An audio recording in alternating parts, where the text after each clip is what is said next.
Nah, untuk menang bagaimana? Nah, ini pertanyaan jawabnya gampang.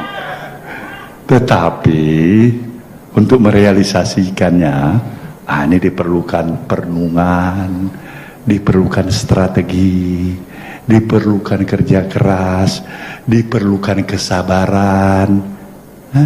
Siap-siap juga Nasdem, bukan hanya mendapatkan puji sanjung, fitnah, syirik, dengki, khianat. Nah, itu akan dihadapi Nasdem itu. Sekali lagi saya katakan, Nasdem harus bersiap menghadapi situasi seperti itu. Nah, kalau dia mampu mengatasi masalah seperti tadi dengan tetap memegang nawah itu, niat baik itu, biasanya alam berpihak. Nah, kalau alam udah berpihak, itu berat siapapun yang menghalanginya, karena alam.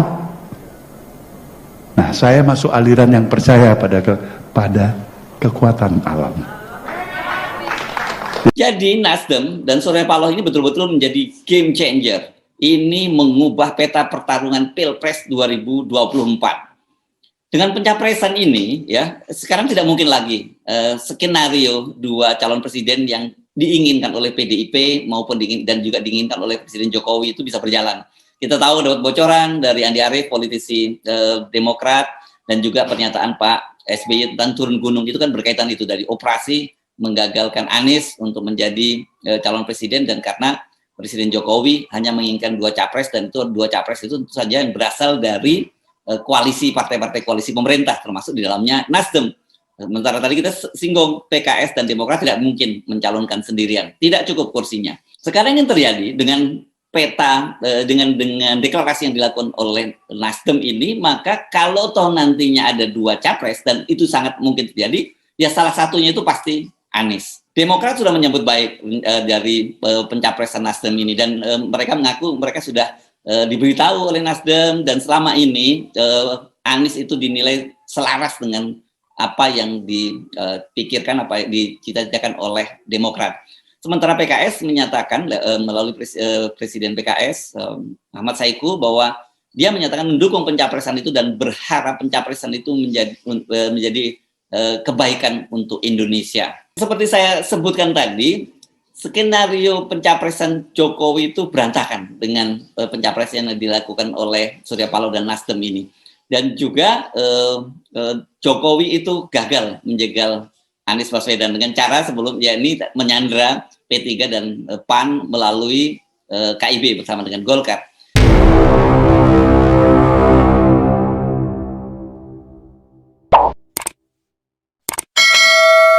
Assalamualaikum warahmatullahi wabarakatuh. Kembali berjumpa dengan saya Ersman Arif dari Forum News Network. Partai Nasdem hari ini Senin tanggal 3 Oktober 2022 secara resmi mencalonkan Gubernur DKI Jakarta Anies Baswedan sebagai calon presiden pilihan Partai Nasdem pada Pilpres tahun 2024. Dia dipilih dari 3 calon yang direkomendasikan dalam Rakernas Partai Nasdem beberapa waktu yang lalu, yakni Anies Baswedan sendiri, Ganjar Pranowo, Gubernur Jawa Tengah Ganjar Pranowo, dan Panglima TNI Jenderal TNI Andika Perkasa. Deklarasi dilakukan secara langsung oleh Ketua Umum Partai Nasdem Surya Paloh, dilaksanakan di kantor Nasdem, yakni Nasdem Tower di kawasan Gondang Dia Menteng, Jakarta Pusat, dengan dihadiri seluruh pengurus lengkap termasuk Gubernur Anies Baswedan juga hadir.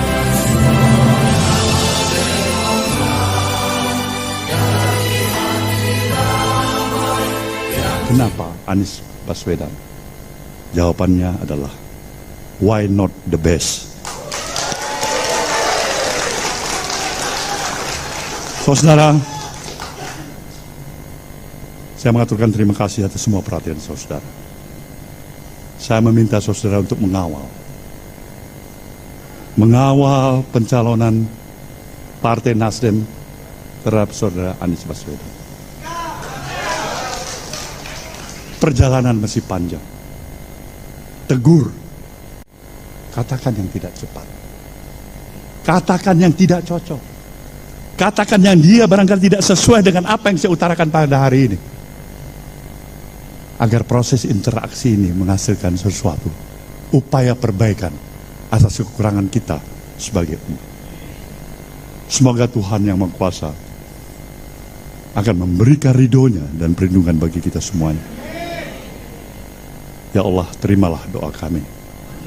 Di masa yang tersisa kami bertugas, Bang Surya, di Jakarta, tepat 2 minggu sejak hari ini, tanggal 16 Oktober kami tuntas.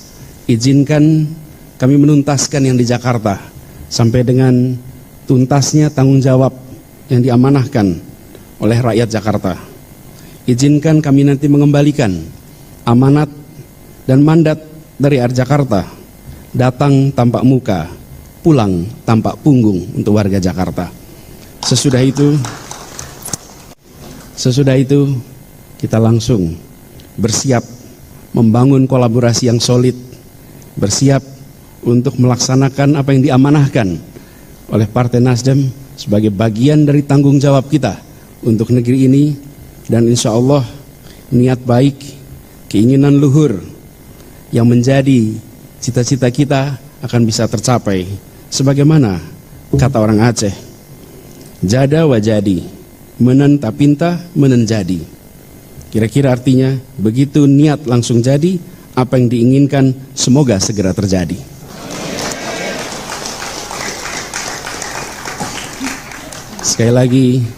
Sekali lagi dengan segala kerendahan hati, dengan memohon doa dari semua, dengan berharap ridho, petunjuk, dan inayah darinya.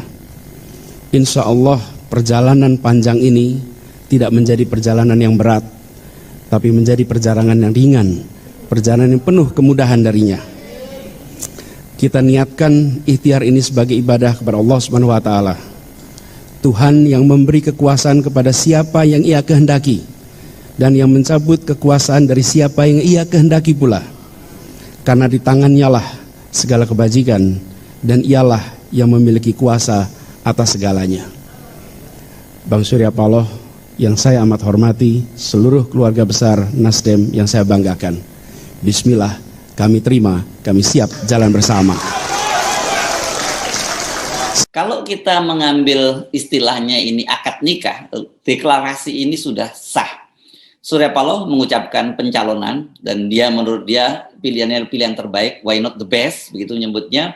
Sementara Anies Baswedan menerima pinangan dan menyatakan akan bekerja serius menjalankan amanahnya setelah dia selesai menjalankan amanah untuk sebagai Gubernur DKI Jakarta yang akan berakhir pada tanggal 16 Oktober nanti ya. Jadi tinggal 2 pekan lagi.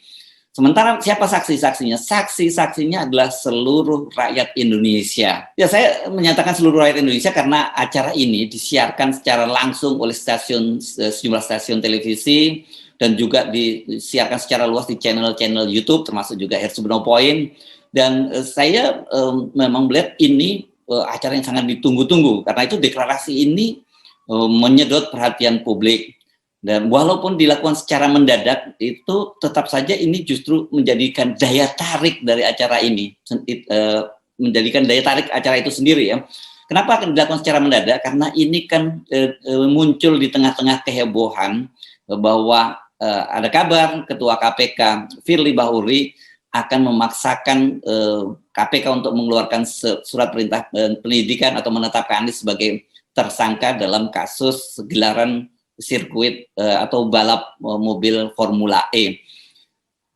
Seperti kita ketahui, semula sudah dikabarkan oleh para fungsionaris Nasdem, deklarasi Nasdem bersama dengan PKS dan Demokrat untuk pencapresan Anies Baswedan ini akan dilakukan tanggal 10 November 2022. Jadi masih bulan depan ya.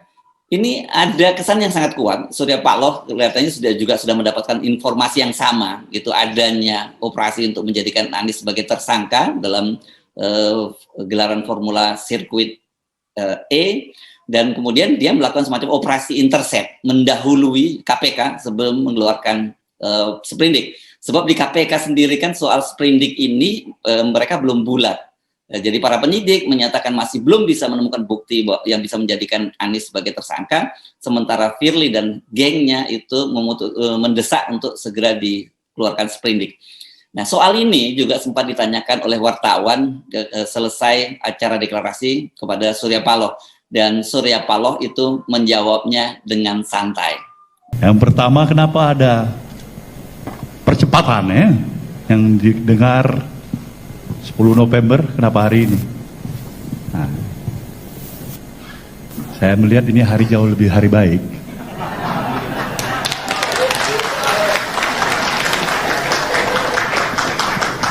Sederhana, lihat cahaya bulan, bintang, pikirkan penemuan, hari-hari baik. Sesungguhnya itulah dia dalam apa yang saya pikirkan. Kemudian dengan segala kerendahan hati saya ingin utarakan pada teman-teman, Nasdem nggak terlalu banyak birokrasinya dalam mengambil keputusan.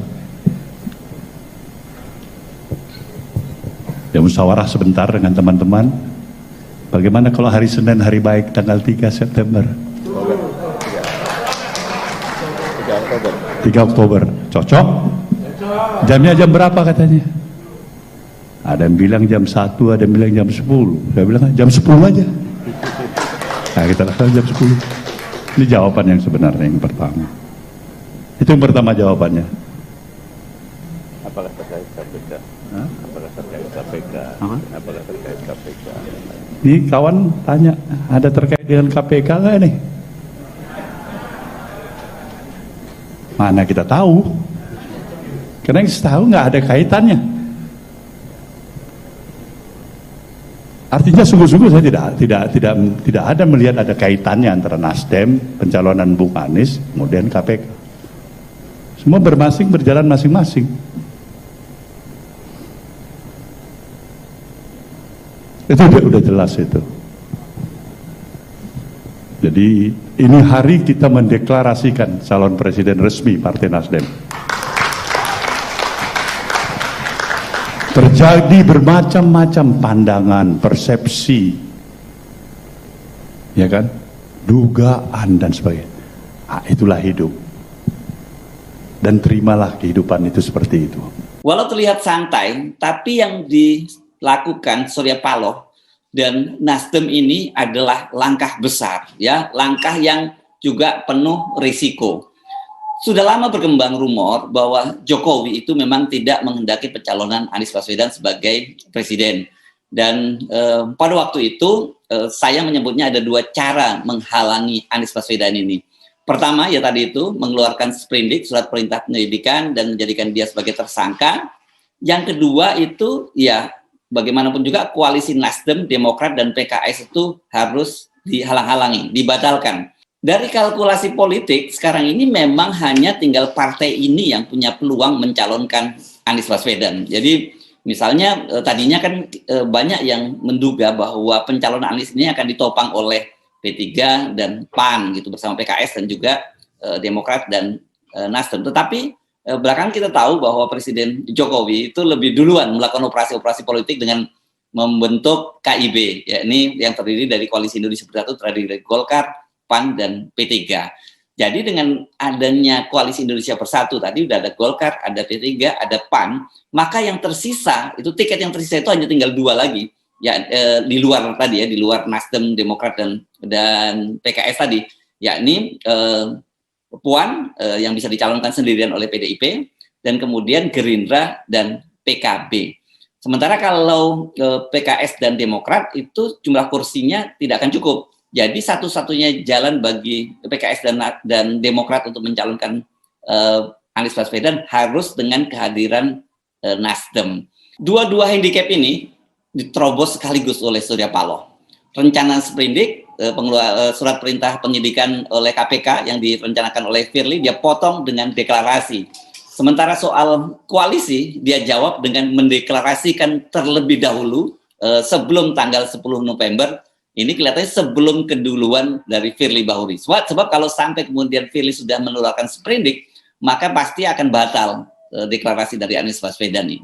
Jadi Nasdem dan Surya Paloh ini betul-betul menjadi game changer. ini mengubah peta pertarungan Pilpres 2024. Dengan pencapresan ini, ya, sekarang tidak mungkin lagi skenario dua calon presiden yang diinginkan oleh PDIP maupun dan juga diinginkan oleh Presiden Jokowi itu bisa berjalan. Kita tahu dapat bocoran dari Andi Arief, politisi Demokrat, dan juga pernyataan Pak SBY tentang turun gunung, itu kan berkaitan itu dari operasi menggagalkan Anies untuk menjadi calon presiden, dan karena Presiden Jokowi hanya menginginkan dua capres, dan itu dua capres itu tentu saja yang berasal dari koalisi partai-partai koalisi pemerintah, termasuk di dalamnya Nasdem. Sementara tadi kita singgung PKS dan Demokrat tidak mungkin mencalonkan sendirian, tidak cukup kursinya. Sekarang yang terjadi dengan peta dengan deklarasi yang dilakukan oleh Nasdem ini, maka kalau toh nantinya ada dua capres, dan itu sangat mungkin terjadi, ya salah satunya itu pasti Anies. Demokrat sudah menyambut baik dari pencapresan Nasdem ini, dan mereka mengaku mereka sudah diberitahu oleh Nasdem, dan selama ini Anies itu dinilai selaras dengan apa yang dipikirkan, apa yang dicita-citakan oleh Demokrat. Sementara PKS menyatakan melalui Presiden PKS Ahmad Saiku bahwa dia menyatakan mendukung pencapresan itu dan berharap pencapresan itu menjadi kebaikan untuk Indonesia. Seperti saya sebutkan tadi, skenario pencapresan Jokowi itu berantakan dengan pencapresan yang dilakukan oleh Surya Paloh dan Nasdem ini. Dan juga Jokowi itu gagal menjegal Anies Baswedan dengan cara sebelum ini menyandra P3 dan PAN melalui KIB bersama dengan Golkar.